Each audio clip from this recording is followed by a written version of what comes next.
कुछ कहानियां ऐसी होती हैं जो मैदान से नहीं गलियों से शुरू होती हैं, जहां ना कैमरा होता है ना ताली, बस एक सपना होता है और उसे सच करने की जिद। ये कहानी है महेंद्र सिंह धोनी की, एक छोटे से शहर से आए उस लड़के की जो इंडिया का सबसे बड़ा कप्तान बना। लेकिन इससे पहले कि वो मैदान में छक्के उड़ाता, एक और दुनिया में हार जीत से लड़ रहा था। साल था 7 जुलाई 1981। झारखंड के रांची शहर में एक साधारण से परिवार में जन्मे महेंद्र सिंह धोनी के घर में क्रिकेट का कोई माहौल नहीं था।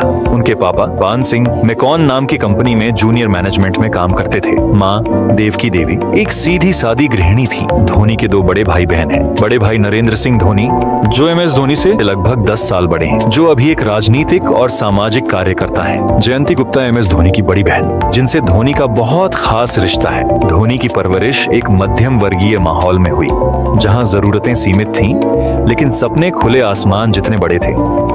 शुरुआत में धोनी का झुकाव क्रिकेट की ओर नहीं था, उन्हें फुटबॉल से प्यार था।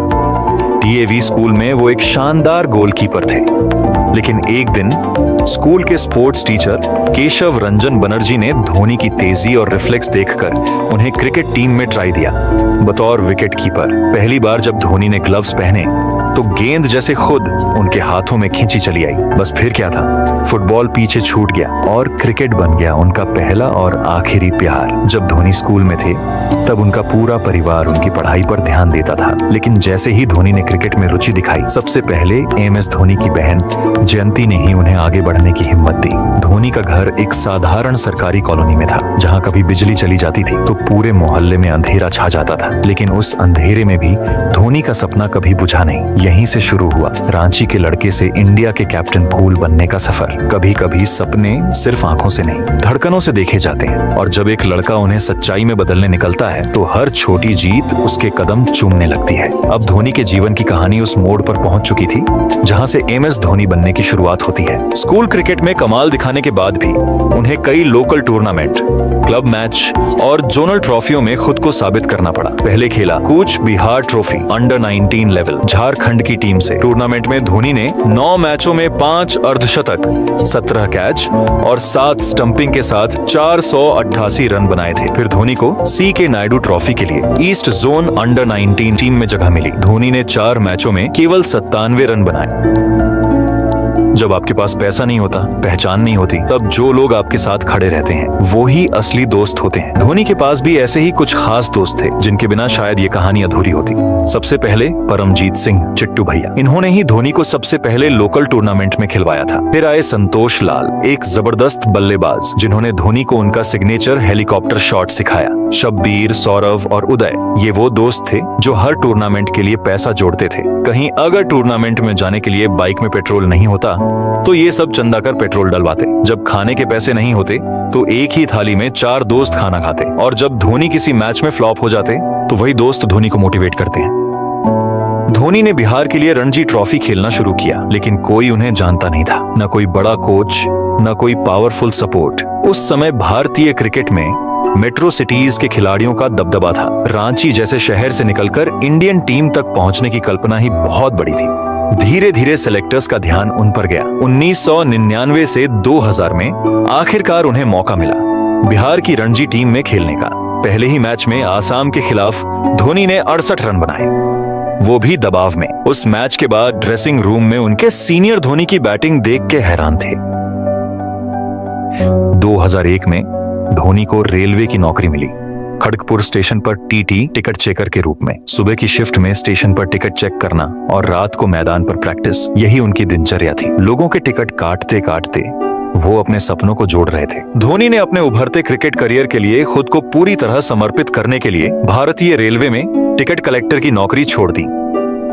कभी कभी जिंदगी हमें वो दे जाती है जिसे हम कभी खोना नहीं चाहते, और फिर उसी से हमें दूर भी कर देती है। धोनी की जिंदगी में एक समय ऐसा भी आया जब क्रिकेट से बड़ा कुछ था प्यार। वो वक्त था जब धोनी रेलवे की नौकरी कर रहे थे और झारखंड के लिए घरेलू क्रिकेट खेलते थे। इसी दौरान उनकी मुलाकात हुई प्रियंका झा से, एक सीधी सादी समझदार लड़की जिसने उनके सपनों में यकीन किया। धोनी से उनकी मुलाकात दोस्ती से शुरू हुई और धीरे धीरे वो प्यार में बदल गई। प्रियंका ही वो इंसान थी जिन्होंने धोनी के संघर्ष को करीब से देखा, उनका थककर रात को आना, सुबह जल्दी उठकर ट्रेनिंग पर जाना, हर हार के बाद खुद से लड़ना और फिर अगली सुबह फिर वही लड़ाई दोहराना। इन सब के बीच प्रियंका का प्यार धोनी धोनी के लिए एक सुकून बन गया था।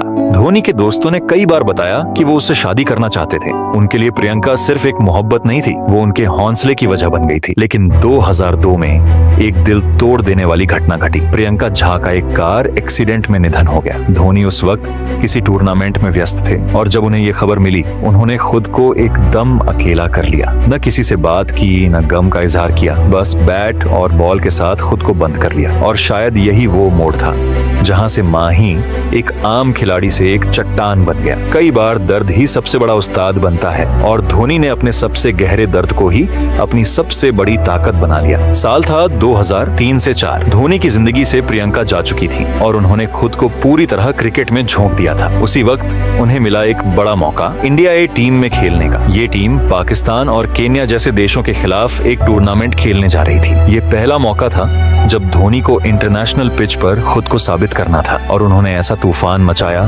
कि हर कोई हैरान रह गया। धोनी ने केन्या और पाकिस्तान के खिलाफ ताबड़तोड़ बल्लेबाजी की। एक मैच में 120 रन, फिर 119 रन। उनकी बैटिंग में एक अलग ही आग थी। विकेट के पीछे शेर और विकेट के सामने बाज। टीम के कोच और चयनकर्ताओं की आंखें खुल गईं। तभी से धोनी का नाम इंडिया की सीनियर टीम के लिए सोचा जाने लगा। कहते हैं अगर सपनों में दम हो तो किस्मत खुद रास्ता बना देती है। धोनी का सपना था सिर्फ क्रिकेट खेलना और अब वक्त आ गया था जब उनकी मेहनत इंडिया के दरवाजे पर दस्तक देने जा रही थी। दिसंबर 2004 धोनी को आखिरकार वो कॉल आया जिसका वो सालों से इंतजार कर रहे थे। उन्हें बांग्लादेश के खिलाफ वनडे सीरीज में टीम इंडिया में जगह मिली। लेकिन किस्मत फिर थोड़ा सा खेल खेल गई। धोनी का डेब्यू मैच ढाका में हुआ। वो नंबर 7 पर बैटिंग के लिए आए और जैसे ही पहली गेंद खेली रन आउट हो गए बिना एक भी रन बनाए। बहुत से खिलाड़ी ऐसे डेब्यू के बाद टूट जाते हैं, लेकिन धोनी अलग मिट्टी का बना था। उन्होंने न हार मानी न डर दिखाया। अगली सीरीज में पाकिस्तान के खिलाफ 148 रन की धुआंधार पारी खेलकर सबको बता दिया, मैं आया हूं और अब रुकने वाला नहीं। उस पारी में पहली बार लोग हेलीकॉप्टर शॉट से परिचित हुए। उनके लंबे बाल, स्टाइलिश अंदाज और मैदान पर दबदबा देखकर हर युवाओं को नया हीरो मिल गया था। धोनी, न कोई घबराहट न कोई हड़बड़ी, बस शांत दिमाग और आग उगलती बल्लेबाजी। धोनी को देखकर कोई नहीं कह सकता था कि ये लड़का कभी टिकट काटता था। अब वो टीम इंडिया के लिए मैच जिताने लगा था। टीवी चैनलों, अखबारों और पब्लिक की जुबान पर एक ही नाम था, धोनी। जो अपने पहले मैच में बिना रन बनाए आउट हो गया था, अब वो हर मैच में रन बना रहा था। क्योंकि धोनी की ताकत सिर्फ बल्ला नहीं थी, उसकी सबसे बड़ी ताकत थी उसका सब्र, उसका साइलेंस और उसकी आंखों में जलता हुआ सपना। ओडीआई वर्ल्ड कप 2007 भारत की शर्मनाक हार। टीम पहले राउंड में ही बाहर हो गई। चारों तरफ नाराजगी, आलोचना और खिलाड़ियों पर सवाल उठने लगे। टीम के कप्तान राहुल द्रविड़ ने इस हार की जिम्मेदारी ली और चुपचाप कप्तानी छोड़ दी। बीसीसीआई के सामने अब सबसे बड़ा सवाल था, अगला कप्तान कौन? बीसीसीआई ने सबसे पहले बात की सचिन तेंदुलकर से। उन्होंने पहले भी कप्तानी की थी, लेकिन इस बार उन्होंने कहा, मैं अब कप्तानी नहीं चाहता, लेकिन मैं आपको एक नाम सुझाता हूँ, MS धोनी। सचिन ने कहा, उसमें कप्तान बनने की सोच है, वो दबाव को समझता है और टीम को आगे बढ़ा सकता है। बीसीसीआई ने फिर धोनी को T20 विश्व कप का कप्तान बनाया। ये उनके लिए पहला मौका था कप्तानी करने का और टीम भी बहुत युवा थी। युवराज, रोहित, इरफान, उथप्पा, हरभजन, कई लोग इस फैसले से हैरान थे। ना अनुभव न सीनियरिटी, लेकिन ये फैसला क्रिकेट इतिहास का सबसे साहसी और सही फैसला निकला। दक्षिण अफ्रीका में खेला गया पहला T20 विश्व कप और भारत ने शुरुआत से ही धूम मचा दी। पाकिस्तान के खिलाफ बॉल आउट इंग्लैंड के खिलाफ युवराज के 6 गेंदों में 6 छक्के, ऑस्ट्रेलिया के खिलाफ सेमीफाइनल जीत और फिर आया फाइनल मैच पाकिस्तान के खिलाफ। पाकिस्तान को आखिरी ओवर में 13 रन चाहिए थे और क्रीज पर थे मिसबाह उल हक। धोनी ने सबको चौंकाते हुए आखिरी ओवर के लिए जोगिंदर शर्मा को चुना। करोड़ों लोग टीवी पर दुआ कर रहे थे और जब मिसबाह ने स्कूप मारा, सीधे श्रीशांत के हाथ में कैच दे दी और भारत ने पहला T20 वर्ल्ड कप जीत लिया।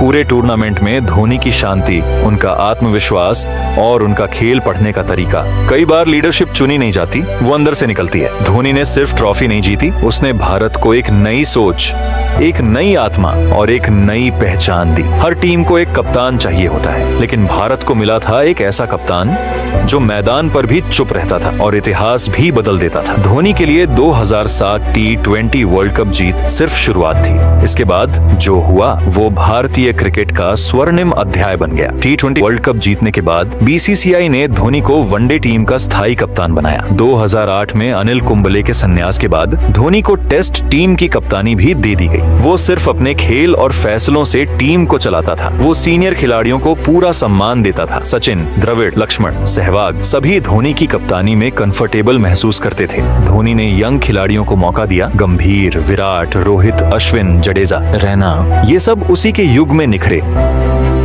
मैदान के शोर के बाहर धोनी की निजी जिंदगी में भी एक खूबसूरत कहानी चल रही थी। धोनी और साक्षी रावत दोनों रांची के डीएवी स्कूल में एक साथ पढ़ चुके थे, लेकिन बचपन में ज्यादा बातचीत नहीं हुई। साक्षी पढ़ाई में तेज, शांत स्वभाव की थी और धोनी उस समय फुटबॉल और बैडमिंटन में मस्त। दोनों की जिंदगी अलग अलग चलती रही और स्कूल के बाद संपर्क भी टूट गया। कहानी को मोड़ मिला 2007 के दिसंबर में, जब धोनी कोलकाता के ताज बंगाल होटल में ठहरे हुए थे एक मैच के दौरान। वहीं होटल में साक्षी इंटर्नशिप कर रही थी और कुछ ही पलों में पुराने रिश्ते की एक डोर फिर बंध गई। उस दिन की मुलाकात के बाद धोनी ने साक्षी से उनका नंबर मांगा, लेकिन वो नहीं मिला, तो उन्होंने होटल के मैनेजर से नंबर लिया। धोनी और साक्षी की बातचीत अब रोज की आदत बन गई थी। धोनी जब भी फ्री होते फोन करते। साक्षी ने कभी धोनी की स्टारडम को लेकर दिखावा नहीं किया और शायद यही बात धोनी के दिल को छू गई। जब दोनों ने शादी करने का फैसला किया, धोनी ने परिवार और कुछ दोस्तों की मौजूदगी में 4 जुलाई 2010 को देहरादून में शादी कर ली। न मीडिया को पता चला, न फैंस को। धोनी और साक्षी ने हमेशा अपनी पर्सनल लाइफ को सादा, शांत और निजी रखा। शादी के एक दिन बाद ही लोगों को पता चला धोनी ने शादी कर ली, लेकिन यही तो धोनी है जो मैदान पर हो या जिंदगी में हमेशा साइलेंट स्ट्राइकर। साल था 2008। आईपीएल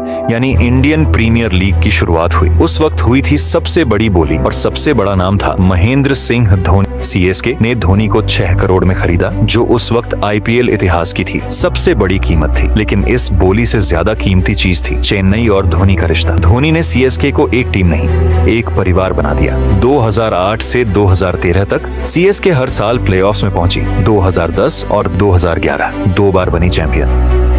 और फिर आया वो सपना जो पूरा होने में 28 साल लग गए थे। धोनी की कप्तानी में भारत ने 2011 वर्ल्ड कप खेलने की तैयारी शुरू की। टूर्नामेंट भारत, श्रीलंका और बांग्लादेश में हो रहा था और हर भारतीय की आंखों में एक ही सपना था, इस बार वर्ल्ड कप अपने घर आना चाहिए। धोनी की टीम ने शानदार प्रदर्शन किया। इंग्लैंड से टाई मैच, आयरलैंड, नीदरलैंड और वेस्टइंडीज पर जीत हासिल की। क्वार्टर फाइनल में ऑस्ट्रेलिया को हराया, सेमीफाइनल में पाकिस्तान को मात दी और फिर फाइनल में भारत का मुकाबला श्रीलंका के साथ था।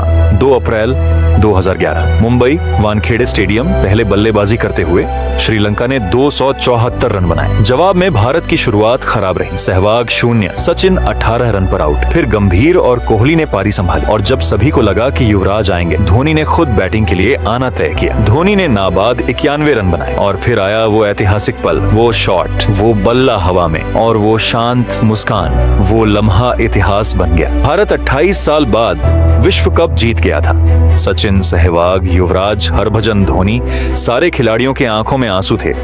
वो लम्हा हर भारतीय के दिल में कैद हो गया।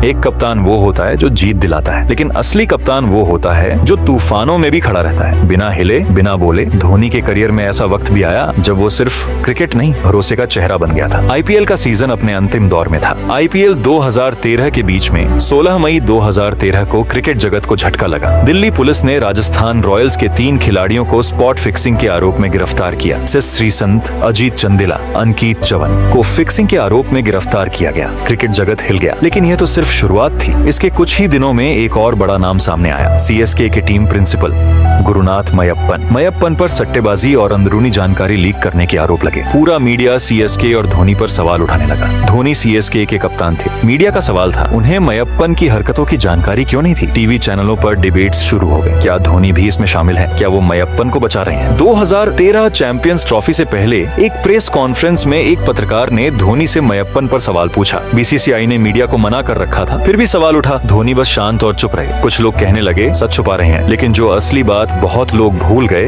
वो ये कि धोनी का धैर्य और मौन ही उनकी सबसे बड़ी ताकत थी। जब पूरा देश धोनी से सवाल पूछ रहा था, तब वो इंग्लैंड में भारतीय टीम की कप्तानी कर रहे थे। ICC champions trophy 2013 team India ने हर मैच जीता। शिखर धवन की बैटिंग, गेंदबाजों की आग, धोनी की रणनीति और फाइनल में इंग्लैंड को हराकर धोनी ने सारे आलोचकों को जवाब दे दिया जो उन पर फिक्सिंग का इल्जाम लगा रहे थे। इंग्लैंड को हराकर धोनी ने वो कर दिखाया जो आज तक कोई नहीं कर सका। T20 world cup 2007, ODI world cup 2011, champions trophy 2013, वो एकमात्र कप्तान बन गए जिसने तीनों आईसीसी ट्रॉफी जीती।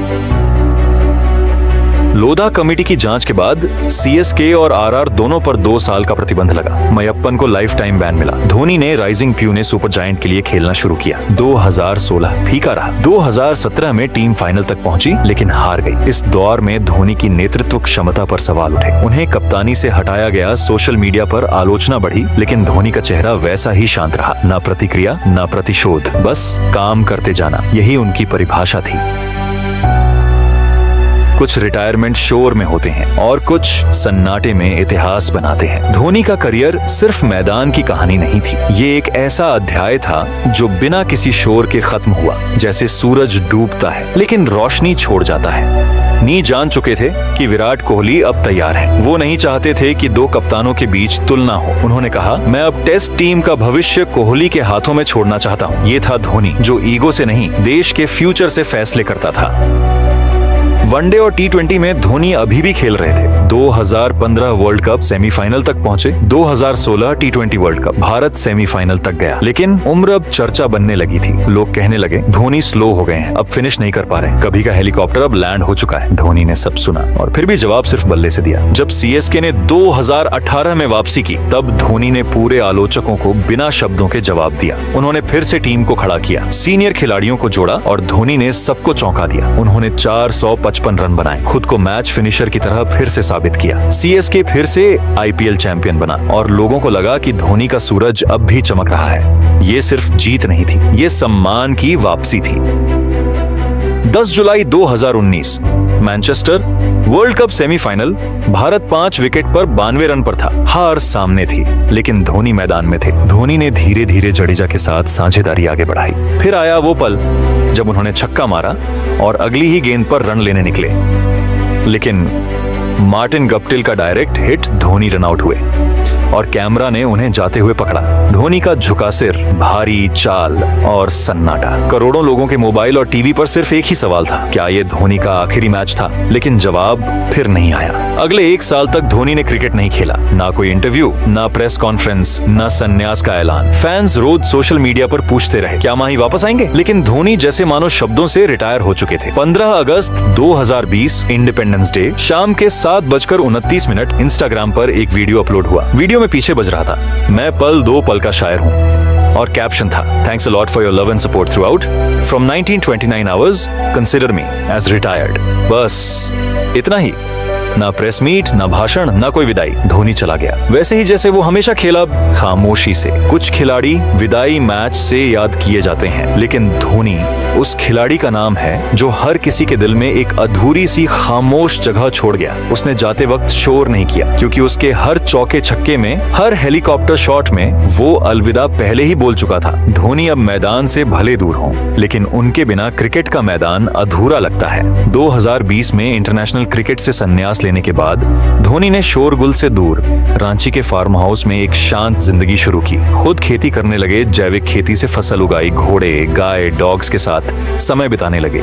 मीडिया, लाइमलाइट सब कुछ छोड़कर वो लौटे अपनी जड़ों की ओर। लोग चौंक गए, लेकिन यही धोनी का असली रूप था। सरल, जमीन से जुड़ा और हमेशा आत्मनिर्भर। धोनी सिर्फ क्रिकेटर नहीं रहे। इंटरनेशनल क्रिकेट से रिटायर होने के बावजूद धोनी ने आईपीएल खेलना बंद नहीं किया, क्योंकि उन्होंने एक बार कहा था, मैं अपना आखिरी मैच चेन्नई में खेलना चाहता हूं, फैंस के सामने। और धोनी ने वो वादा निभाया। हर साल आईपीएल में वो 7 नंबर की जर्सी पहनकर उतरते हैं। कभी विकेट के पीछे शांत, कभी आखिरी ओवर में छक्का मारते हुए, और कभी पूरे स्टेडियम के साथ धोनी धोनी गूंजते हुए आई। कभी घुटने की सर्जरी के बावजूद सिर्फ अपने फैंस के लिए। किसी को हेलीकॉप्टर शॉट याद है, किसी को वर्ल्ड कप की ट्रॉफी, और किसी को वो इंस्टाग्राम पोस्ट। लेकिन असली धोनी वो है जो आज भी आईपीएल खेल रहा है, सिर्फ फैंस के चेहरे पर मुस्कान लाने के लिए। मैदान में हो या मैदान से बाहर, धोनी कभी रिटायर नहीं होता। वो हर दिल में खेलता है, शांत, सच्चा और संजीदा।